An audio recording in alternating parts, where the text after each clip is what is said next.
আচ্ছা, honest answer দিবা।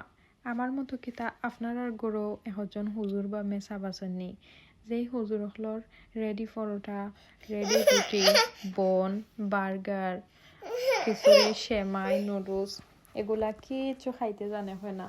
সকালে ঘুমতে উঠিয়েও নিজ হাতে বানাইয়া রুটি না দিলে হয় না।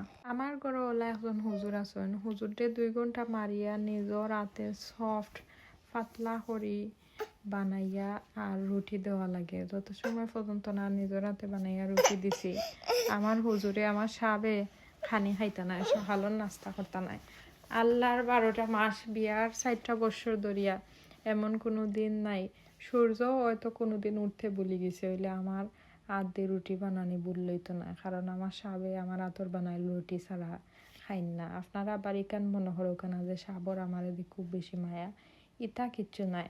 সাবে যদি সকালে উঠে আমার খাম হরাম না দেখেন তাহলে সাবর শান্তি মিলে না। এর লাগে আমার তানে প্রতিদিন কষ্ট করে ইয়া রুটি বানাই। রুটি উঠি খানির পরে উঠা হইবা এত পয়রান হইছ সকাল ধরে কিতা হড্ডায় জলদি ফুয়ারে নাস্তা খাওয়া, অত সময় ধরে নাস্তা দিলে না এনে।